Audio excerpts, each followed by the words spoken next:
everybody. Welcome to iScoop. We got technically a new person that can talk right now. We got another mic and headset for our producer, Corey. That way, whenever he does chime in, you can actually hear what he's saying. We got me and Bastion here again today, and our unofficial, but it could be official if they wanted to. If anyone from the Guardian Brewing in Muncie is watching this, we're about to drink a Rainbow Pop. Yeah. New England Pale Ale. Or Corey, you could tag him. Tag him when you post to Facebook. They'll be like, what the hell is this? Yeah, give Corey admin access to the GG page. Oh. I also did any new followers from TikTok. I did a poll, and I was like, hey, guys, check out my podcast. I'd appreciate it. And, about 15 people said that they would, so I sincerely appreciate that. New episodes every Thursday, unless we suck. Which is possible. We're humans, especially one that's in the depressing field of lawyering. Lawyering. Yep. It's a verb now. To lawyer. It's a lawyer. Yep. Rules lawyer. Rules lawyer. Yeah. This is it. So, Rainbow.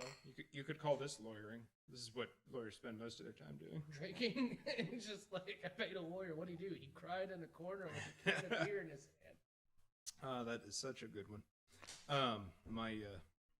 The very first continuing legal education seminar that I went to after becoming an attorney, they explained to us that attorneys have the highest substance abuse rate, highest rate of stress-related illnesses, highest depression rate, and second highest suicide rate of all professions.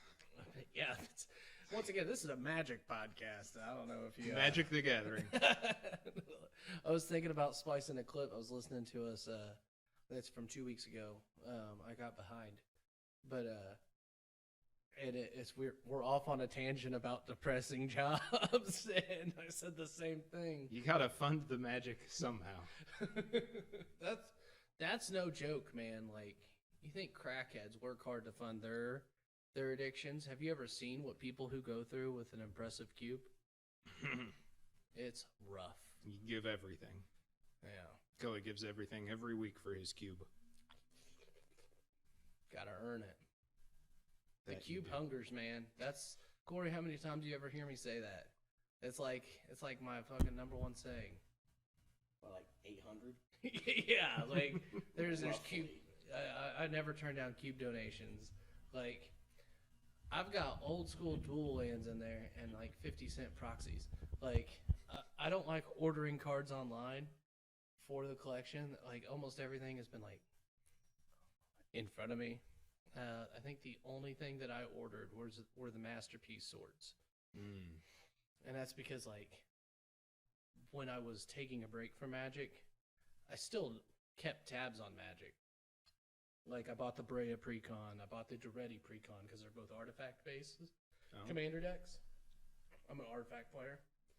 And then when Amonkhet came out, not Amonkhet, Kaladesh, where they did the Masterpiece each set, I was reading online on them, people like subjectively saying fat packs have a higher chance because they're not just like a blister packs. You're not tied to 6 mythic rares per 36 packs. Yeah. You could just get a good clump of mythic rares. So subjectively, right. I would like to tell the community I bit the bullet and bought all of them without any masterpieces. I bought 10 fat packs, and I never saw one. Not even like a crappy one.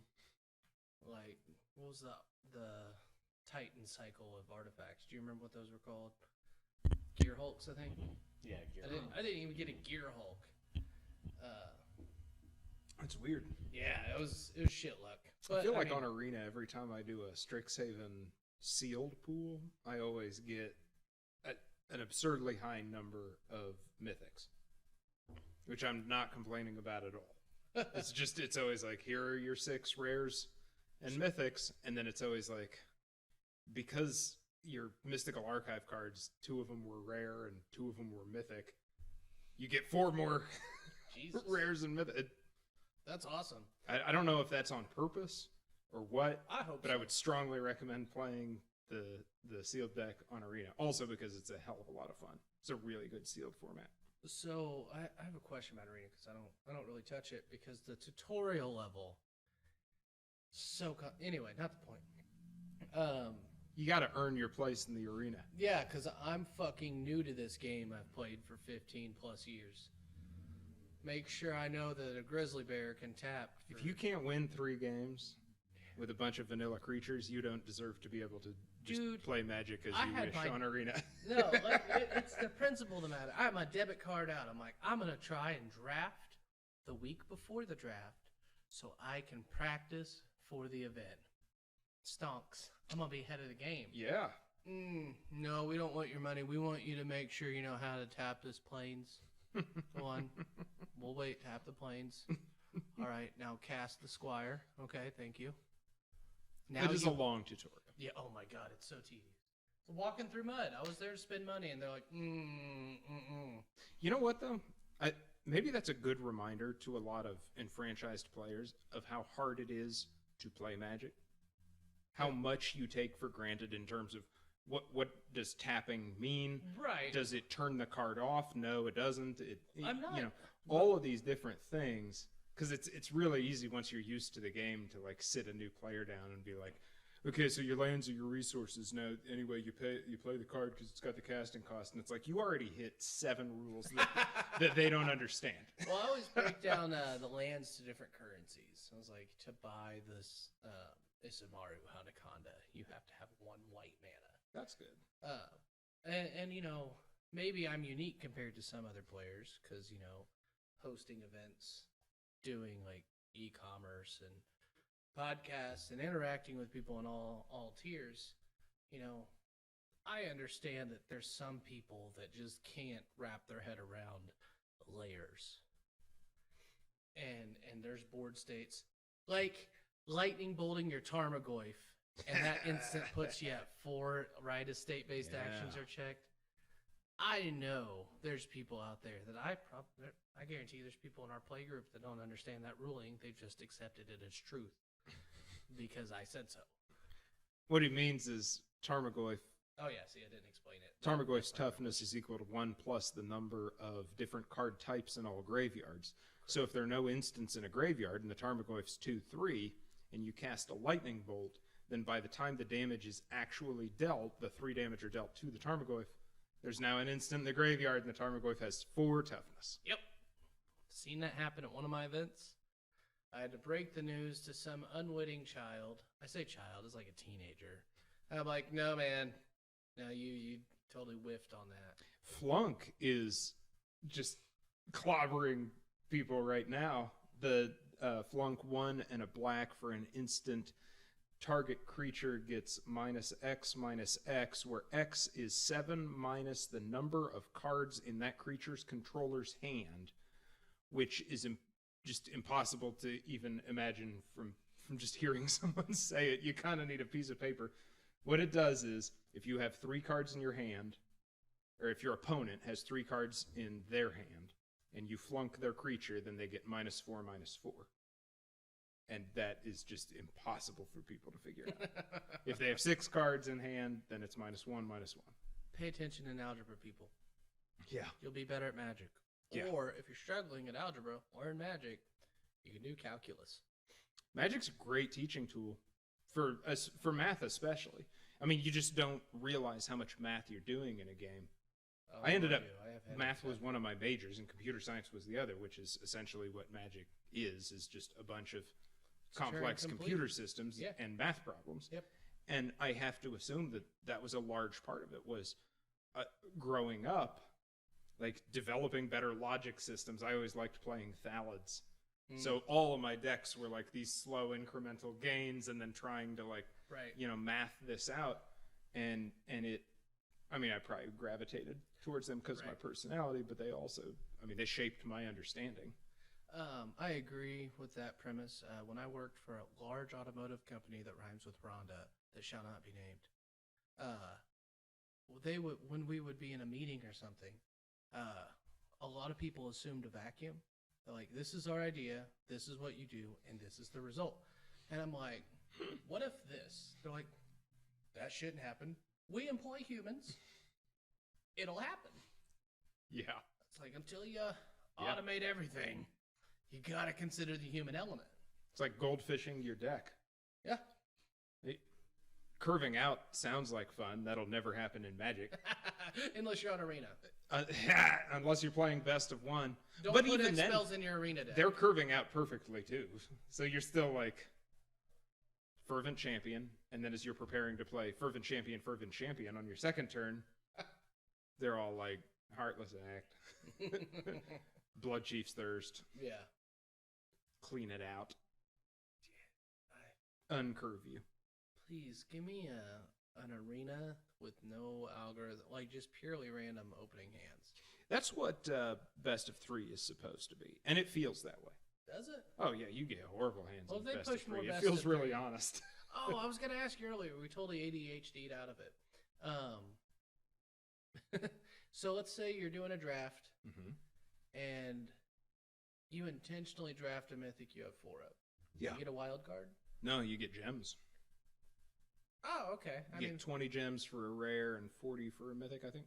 Oh, okay. That's fair. Uh-huh. Yeah, it's I mean, if you're down towards the end of a pack and there's just nothing good, take the mythic, then take the rare, then take the uncommon, then take the common, just because that'll get you a little bit ahead in your collection.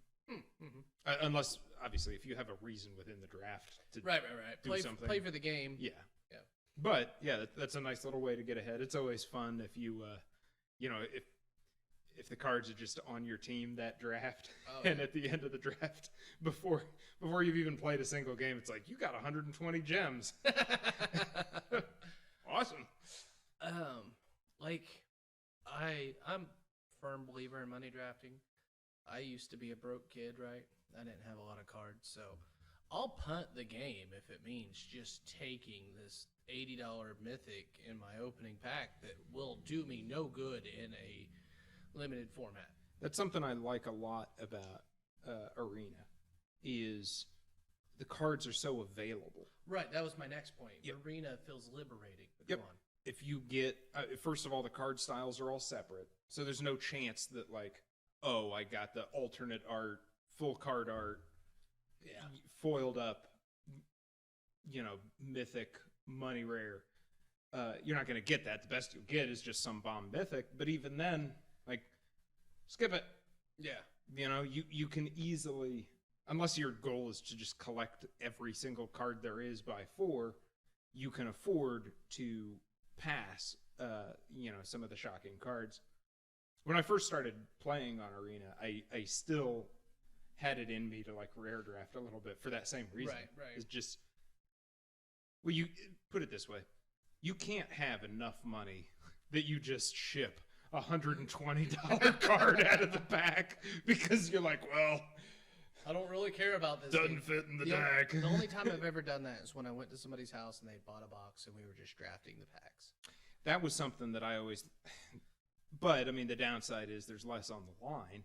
Right. But yeah, that is a nice thing. Is like if all the cards are promised to somebody, or if you agree beforehand, like that you're going to shuffle all the rares back up and redistribute them, or something like that to take that pressure off. But yeah, I mean, foil Tarmogoyf at the future site pre-release. Did I ever tell you about that? What are you going to do? Remember Cockroach Comics? Yeah. Okay, so that was a local comic store. Yeah, and I've talked about it before. It didn't do well for many reasons. Future Sight was just recently out, right? Not to the point where it was so unobtainable to get packs. I don't remember what set had just come out.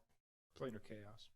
Okay, so Tarmogoyf opened foil in a booster pack at the shop. Shopkeeper goes, hey. No, he opened it out of boredom. That's what it was. He was opening packs out of boredom.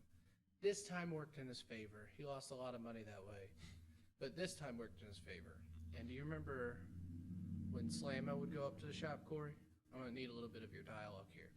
So, back in this time, Slammo he had a hobby of modding things. Do you remember what he was modding in this era? Just take a guess. This is Future Sight time. This is like 10 years ago. It was PSPs. Remember that? Yeah. Okay. So he had been hanging out with us at Cockroach Comics with his modded PSP, and the shop owner was like, I'll give you this card that I got from a $4 pack if you mod this PSP for me. Mm-hmm. All right, so now my buddy, one of my, I'm not going to say best friends because it's like you, but like he's a good buddy of mine. We still hang out when he comes into town. Like Slam and I go way back. Actually, I have an unreleased podcast that I plan on putting out from back when I started renovating my building that we recorded. But so Slama has it. I don't even remember the trade, but like he didn't value it either. He just knew it had value, and what he traded for it was knowledge. He didn't put any finances into it. He modded somebody else's PSP, which I've come to understand was stupid easy. He's like the aliens at the end of that new Indiana Jones. With long heads? Their treasure was knowledge. Knowledge was their treasure. Oh. Yeah, see, I just took it to a dumb place. I've only The watched new it. Indiana Jones is a dumb place. Oh, that's fair. I've heard that. It's also canon in the Star Wars universe. I would trust that. But Indiana Jones is Emperor Palpatine's great-grandson. yeah. So I had this foil Tarmogoyf. I got it off of him through some exchange, and it was in my first cube. It was my baby. Nice.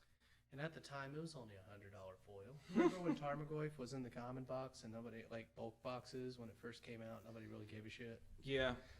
So- It had low expectations, which is just shocking in retrospect. Yeah, but it's been printed 7 times and it's still $50. not surprised. So I had it, I traded it to somebody else for their cube. They gave me a whole bunch of Zendikar rares, which is original fetches, or the original enemy paired fetches. Still good value by today's standards, but it's not a foil Tarmogoyf. You know what I mean? Right. But like, I had one. That card is like $2,000 right now. Wow. Fetch lands aren't that much. The original Tarmogoyf in that future shifted card back was just awesome. Did you see that tribal? Did you see the MaRo spoilers? No. So MaRo, every set, the last few sets. And Mark then, Rosewater. Yeah, Mark Rosewater. And not just the last few sets, but he did it a long time ago too. He would release these spoilers with no context. I do believe they're called no context spoilers. Whoa. And one of them is there's a card with the typing Tribal Artifact Lorgoyf. My goodness. Yes. I'm hoping it's an equipment that has a Lorgoyf thing, That'd be crazy. like a stat modifier. Oh, unrelated, a new secret lair was announced. That's the Phyrexian language. Somebody said that, but I haven't seen I couldn't find the announcement on the mothership. Hey, speaking of announcements, we're now Another drinking. unofficial spoiler? Yeah, it's a slushy Or from sponsor. 450 North. They make a lot of slushies. Flying Monkeys. It's a Berliner Weiss with banana, strawberry, and coconut. And it's good. I've already had one. We're also in need of more beer. So if you like to hear people say your name on the internet, which if my Facebook feed's any indicator, you must value that more than praise of your own children, you can send us beer and we will drink it. Oh, we should set up a P.O. box. Yeah. If you're near Trillium or Treehouse or Tapestry or Transient or Taxman, all the best ones start with the letter T. If you know of a brewery and its name starts with the letter T or any other letter, But ideally a T. ideally a T, go buy up some double and triple IPAs, send them our way. There's a T-Rex one. I bet there is. If there isn't, there's certainly a beer named after it. Yeah. And we will not only talk about the beer and talk about how they don't sponsor us, but we will say your name on the internet. So speaking of beers that don't sponsor us, tell me about this beer that doesn't sponsor us. It's a slushy. It's a Berliner Weiss, and then they dice up a bunch of bananas, strawberries, and coconuts. This is Something went wrong in the pouring, this is some shitty communism. and then it got a secondary fermentation. Yeah. Cheers. Cheers. Let's see if this. I like the last one. Enjoy the generous pour. I think I like that better than the first. No wonder you took over half. Yeah. Flying Monkeys. Yes. 450 North Brewing. Some crazy shit. Banana, strawberry, and coconut. That's why. Yep. I love me some tropical blends. If you're into slushy beers, the banana ones are just savage. Well, So are the blackberries. banana is an overpowering flavor. Yeah, it kind of is. Yeah. So, I mean, it's really, it's good for, beer has a strong taste. It just hops. It's hard to overpower. Anyway. Okay, back to the magic. Yeah. So I'm going to read through some of these. And I like that you haven't seen it because I might get some very intrigued reactions. My honest reaction. Yeah. All right. A legendary character best known for having its name. Wait, these are no Mark's, context spoilers. Mark Rosewater's no context spoilers. So is this for what set? Modern Horizons 2. Okay. So a legendary character best known for having its name on a powerful card that's been banned finally gets a legendary creature. So my bet is on him to Turok. I think we'll get a Turok card. But there's like an amulet of Orioraz. It was one of the anti cards. And then there's always Yawgmoth because we've got a Yawgmoth, but could be a different Yawgmoth. We could get him as a walker. Okay. I think he was a walker, or at least his final form. How many Urza cards have been banned? None. And then how many Mishra cards have been banned? None. Really? Okay. I think it was been limited. Well, I guess you could say it's banned in Legacy, but not Vintage. I think Mishra's Workshop. Is it? Yeah. Huh. But even that doesn't feel right. I don't think it's banned. Yeah. It might have been at one point. But then the last one, the one that I really hope it is, my bet's on Turok, but the one I hope it is Shahrazad, who is the woman from Arabian Nights who told the story within a story within a story, which created the game within a game within a game. Yeah. All right. A theme on only a handful of cards in Modern Horizons gets a larger presence. I don't know what to even take from that. Because a theme, say it again. A theme that was in Modern Horizons 1, but only on a handful of cards. I never played with Modern Horizons 1. A frog 26 years in the making. My first thought was Chubtoad. Yeah, I was going to say, but that's just a 26-year-old frog. Right. Chubtoad. I loved that art when I was a kid. Yeah. It's got the quills and it's like eating a guy. New split cards. That's just fun. Okay. A future sight mechanic reused for the first time. Reused for the first time? Mm-hmm. So they redid Delve. Didn't they? Delve became a thing. I'm hoping it's Fate Seal. A lot of people are thinking possibly Gravestorm. Gravestorm or Fate Seal? What about the legendary thing? Grandeur. Did they ever redo Grandeur? Grandeur. It might be Grandeur, but Grandeur is a hard, he's talked about it a few times. With Commander being Magic's most popular format, and it being a singleton format, Grandeur is hard to sell. Gotcha. But Gravestorm sounds good. I hope it's Fate Seal, because back before everybody just brainstormed with Jace, I Fate Sealed every turn. +2, you're drawing a land. Fate Seal's a hard one, though, because it's a feels bad. Oh, yeah. But it's my not favorite mechanics are feels bad. I am a spike. I want you to have a terrible time playing so I can roll you over. You like Blue Mage, the person. Yes. I'm Tim. I'm blue and I'm going to hurt you. Corey's flipping me off. I'm glad that's not on camera.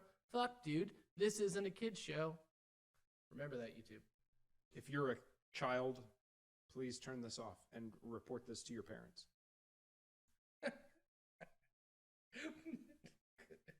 Okay. No. All right, anyway. A character that first appeared in a Magic novel finally becomes a legendary creature. I didn't read the books, Oh gosh. so I don't know who's missing. I wanted could have been one of the so the bad Nine to read Titans. the books. I was in 5th grade, and I found out about the books and like Arena and Mana Vault. You could get, they'd mail them to you if you bought the books.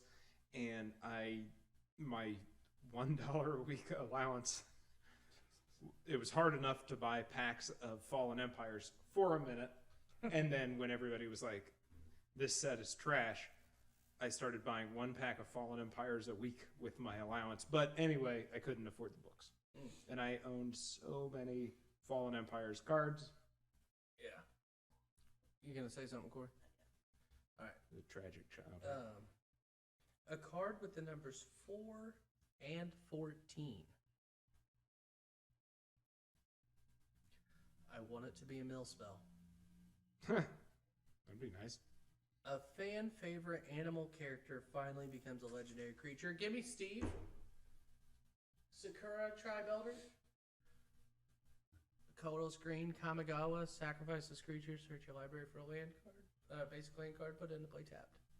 It's rampant growth on a body. But everybody calls it Steve. Steve. Steve. Rampant Steve. A white enchantment with a trigger that investigates. I didn't play during any of the Innistrad blocks. So clue tokens. And I'm so sad that I missed Eldritch Moon. That is everything that I love as a Lovecraft fan. The boxes are cheap. Why don't we go in halfsies and do a draft of it?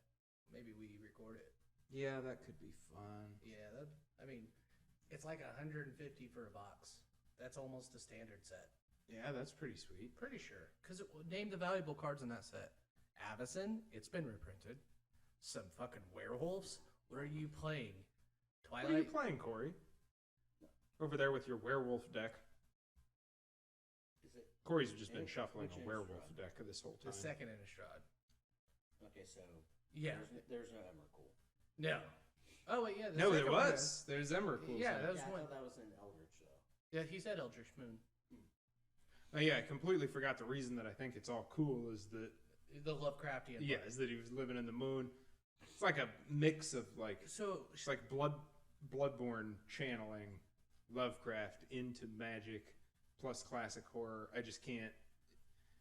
I would have been doing backflips that whole pre-release season. I'm gonna assume you read the stories on that block. No, I probably watched. Somebody's like breakdown of like what happened in Eldritch Moon. Voice of All, they do a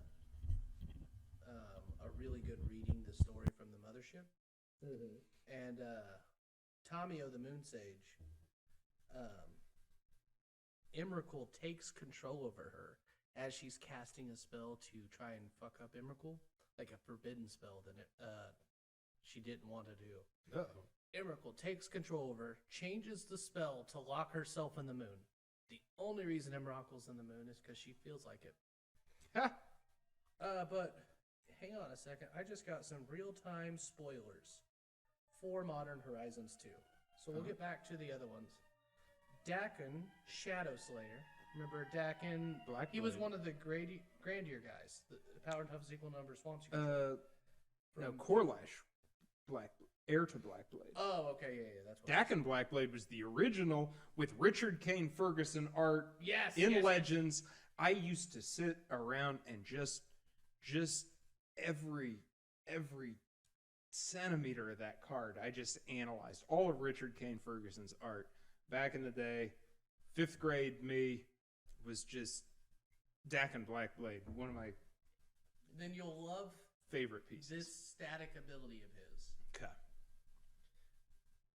White, blue, black. That's his casting cost. Whoa. 0 starting loyalty. Dakin, Shadow Slayer, enters the battlefield with the number of loyalty counters on him equal to the number of lands you control. Makes sense. Yeah. +1, Surveil 2. -3, exile target creature. -6, put an artifact card from your hand or graveyard onto the battlefield. Give me this card. Yeah. Oh my god. That Think of sounds that awesome. in Brea. It's just a freebie. Alright. Is there art on these? Oh yeah, look at that. That's good. All right. I do wish they could have brought back Richard Kane Ferguson for the art piece, but that's still good.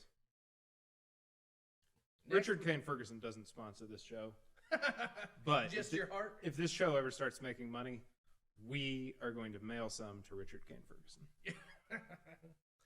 Timeless Dragon, 3 colorless white creature dragon, 5/5, flying, plane cycling, Eternalize. The hell? Eternalize is you can exile it from your graveyard to create a token of it that's a 4/4 black zombie. So, do you remember Eternal Dragon? Pay 5, return it to your hand with plane cycling. It was a round time spiral block. No. What's plane cycling? You can discard it, search your deck for a basic planes, and put it in your hand. Oh yeah, I remember that. And then the Eternal Dragon, you'd pay 5 to return it to your hand, pay 2 to cycle it. Yeah. Well, this is pay 2 to cycle it, pay 4 to eternalize it.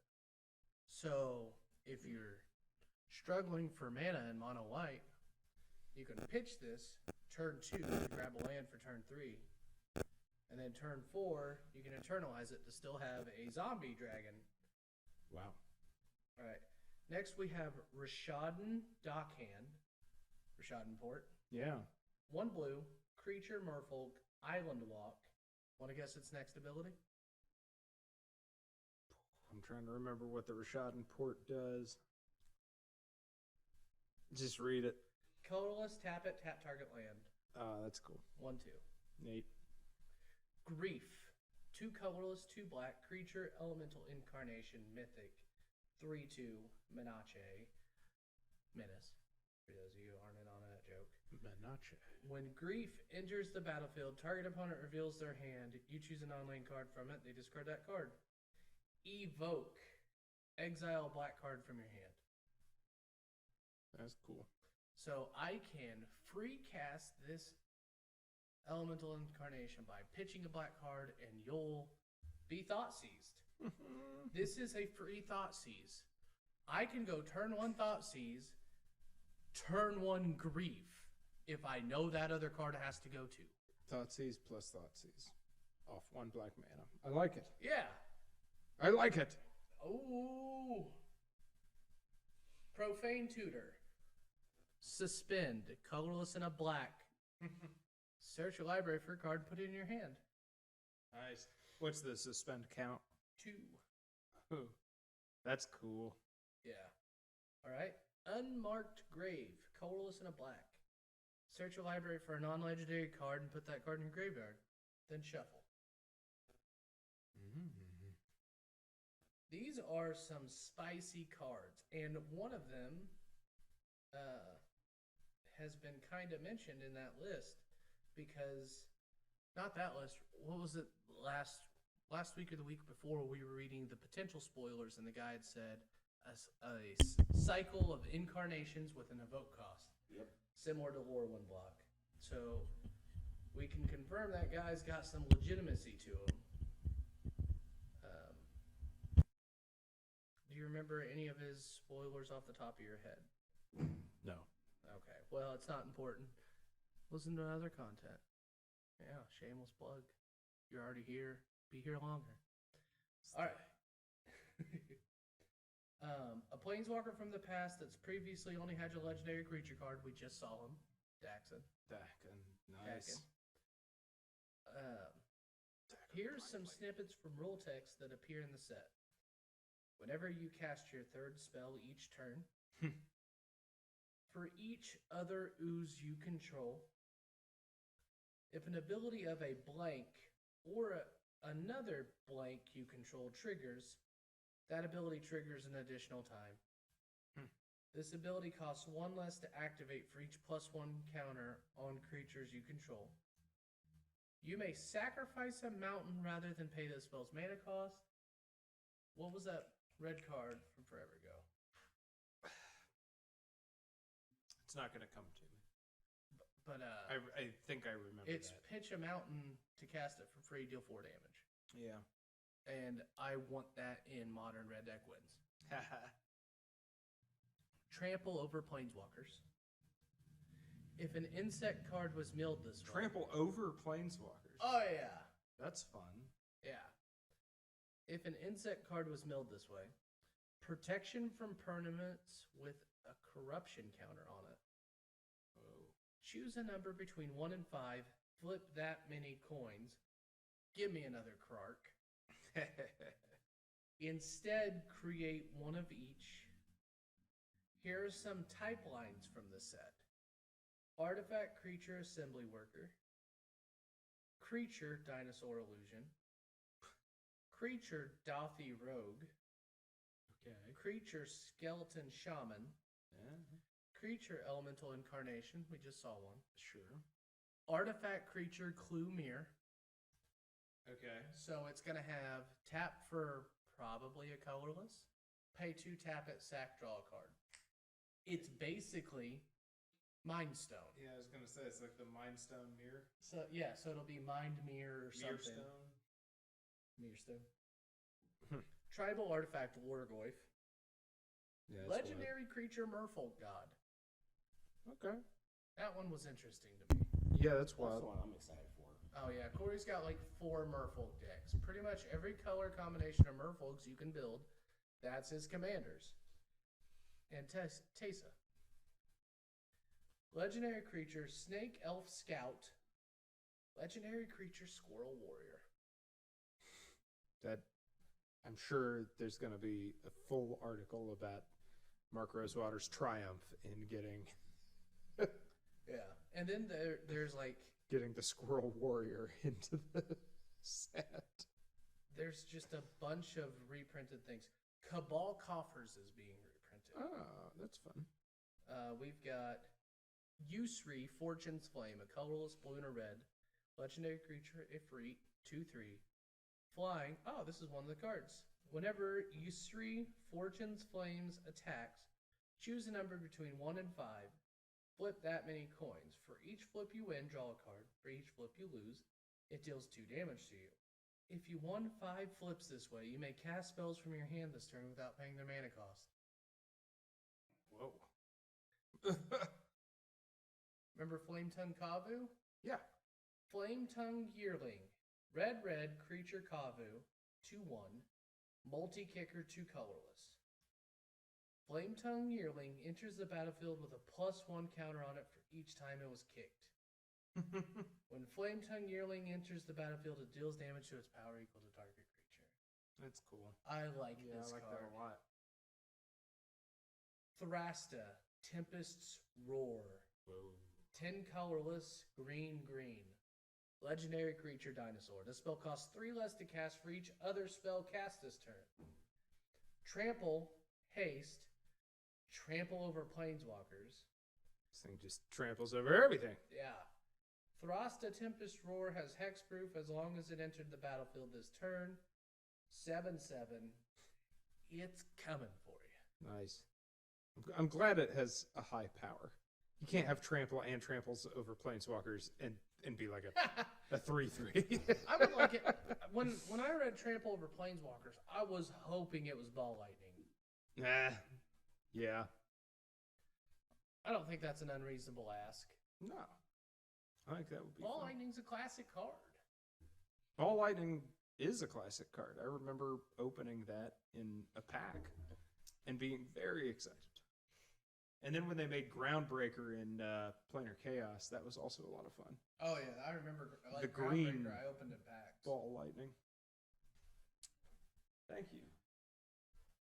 I have a prop. Oh. I found this the other day. This is from May 1994. This is when I was a kid. I couldn't afford the Duelist magazine. But for free, I got a copy of the Duelist supplement. And Legends. it had this picture of Nicol Bolas with no text. And Nicol Bolas has been my favorite character through all of Magic, strictly because of that. And so imagine my delight when I came back to the game this recent time to find that Nicol Bolas had just been like the big bad. the main bad guy Yeah. the whole whatever last decade. So I didn't realize Nico Bolas was your favorite. You know, I got 2 Nico Bolas themed planeswalkers that I'm not allowed to sell, but I can give away. Really? Yeah, I've got one where he's taunting Liliana with the chain veil. I'm not sure how familiar you are with her. I know that she used the chain veil to like kill off one of the demons.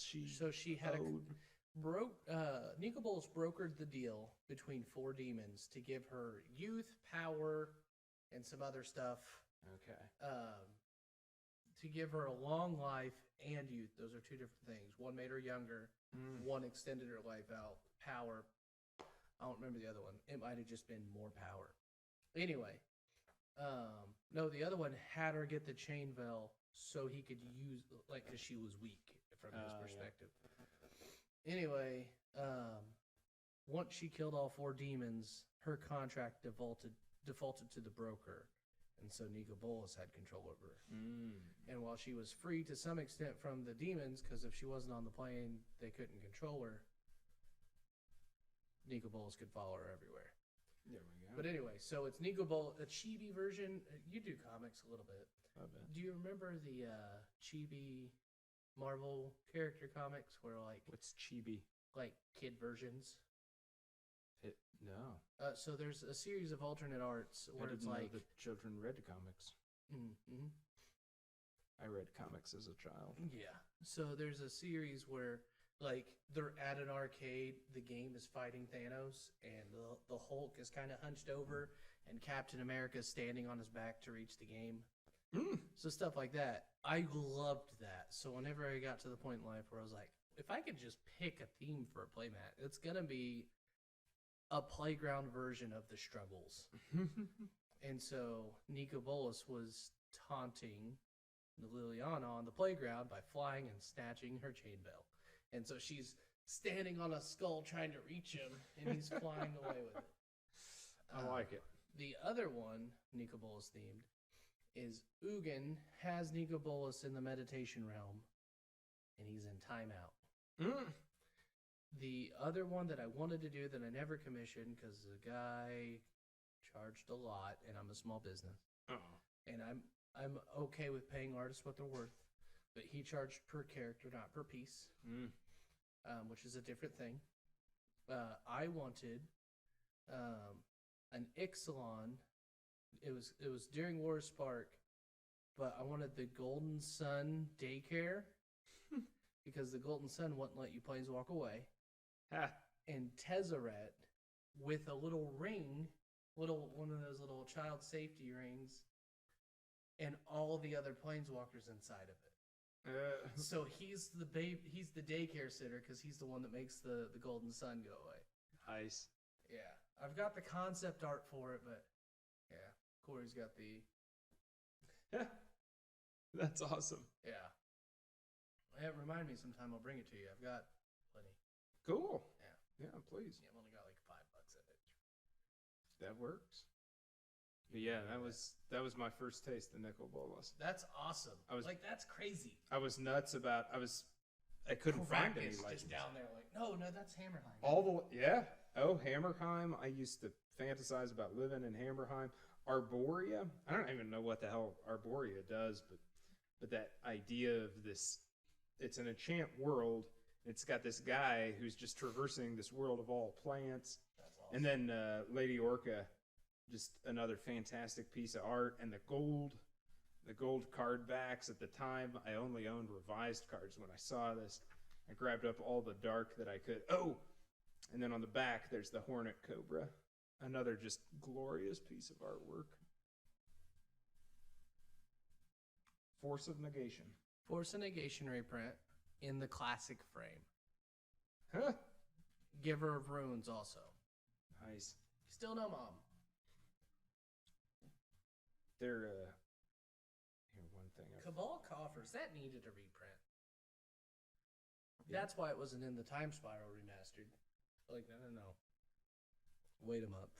Yeah. Hey, here's a little quote from Richard Garfield when they removed Berserk. And I love this, as compared to current Magic. So I guess they removed Berserk from something. And Richard Garfield says, anything which multiplies is potentially abusive. Failure to have a fog should not warrant 80 damage. Meanwhile, exponential growth. Yeah. Double target creatures power X times. Fast forward a little bit. Hey, you know what? Forget addition. Dude, you need a Hell, half calculator. the time forget multiplication. We're just going to square things now. Yeah. Square up. Man, the amount of Commander games I've played recently where things are just, okay, so you create X token 7 times, so that's plus, and then plus, and then plus again. So that's like 3,000. Like, I'm like, okay, you're just swinging for lethal. I want to shortcut this and get to the next game. Yeah. I don't need to know specifically how bad you're about to fuck me up. Just tell me I'm dead. Like, I can read the line. Like, that said, if I'm like, okay, move to attack step, and I'm making you go through your phases, assume I've got your answer. There's some people that are like, okay, I swing with my guys. Clearly I win. Teferi's protection. And now I'm going to go infinite. Which is what I've done to several people. Corey knows this. If I don't concede, I'm probably going to win. Didn't you do that like one of the last times we played together? Actually, that was one of the few times I started to concede, and Johnny talked me out of it, and I still won. No, the whole Teferi's protection, and then I go infinite. Yes. I did specifically that. I love Teferi's protection. What's that do? I don't remember that one. 3 colorless and a white instant. Phase out all permanents you control until your next turn. Your life total can't be changed, and you have protection from everything. Wow. So she's like, huh. So I texted my buddy Justin today, and I was like, please put this combo in one of your commander decks. Now, my buddy Justin, I'll talk about him every now and again. He loves Mardu, black, red, white. The worst commander combination. Black's good, but Boros doesn't hold up. Lorehold has some good cards in it because Lorehold's a nice spin on Boros. Anyway, I'm like, please put this in your deck. One of them. I don't care. So it's like Grand Arbiter or Grand something. It's an Arbiter. 2 white, 2/2 soldier.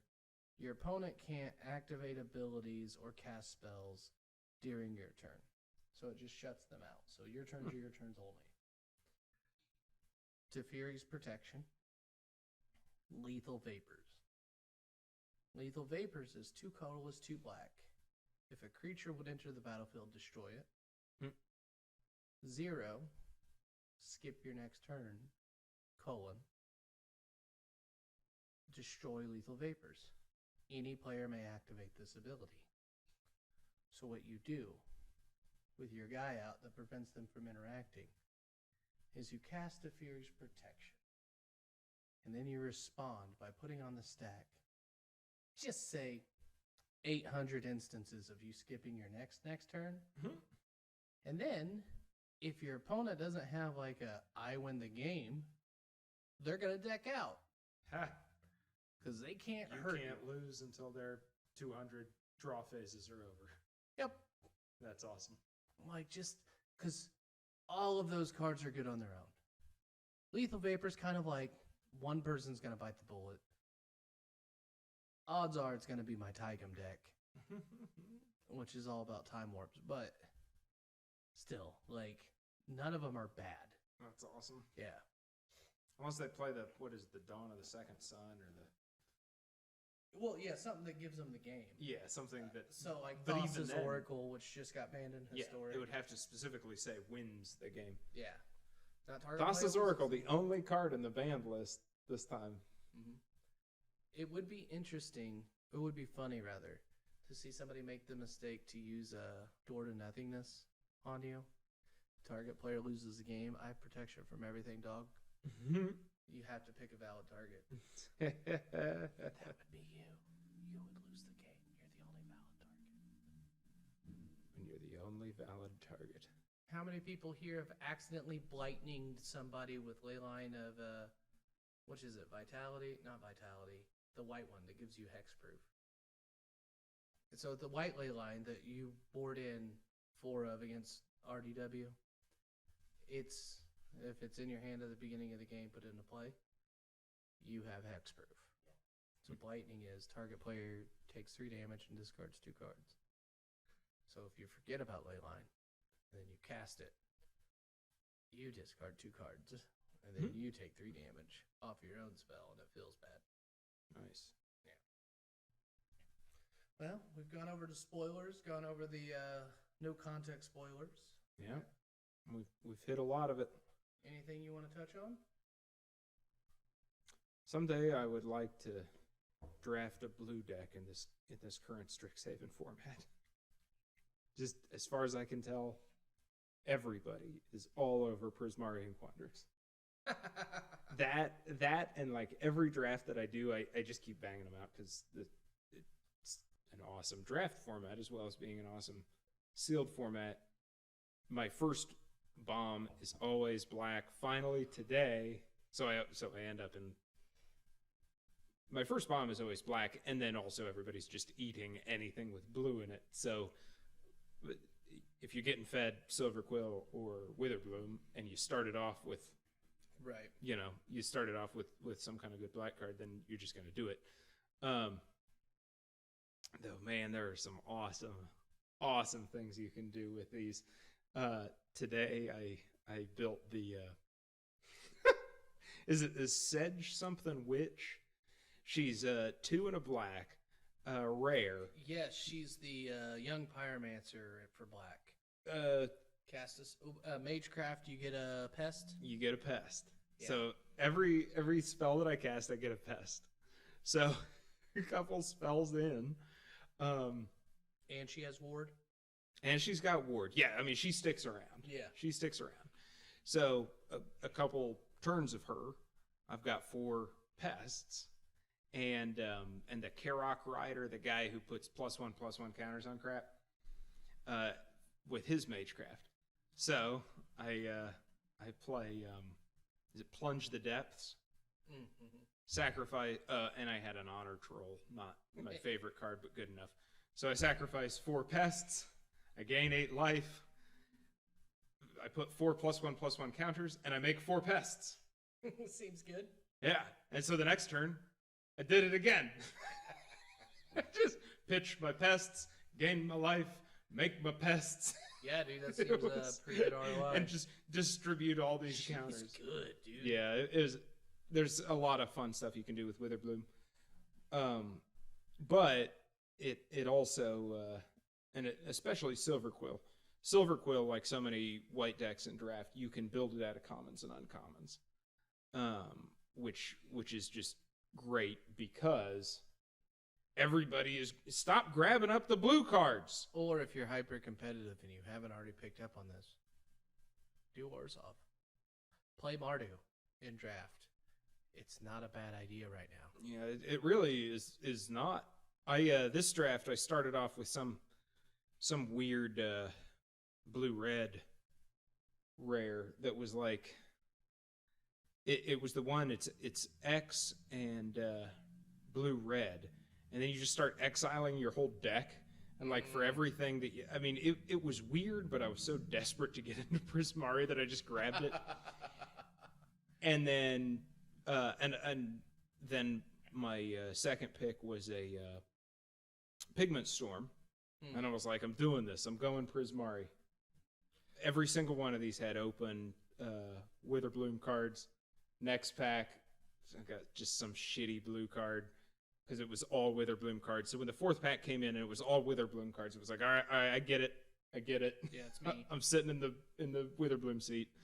So I had to switch out. But for a minute there, I thought I was going to draft a nice Prismari deck.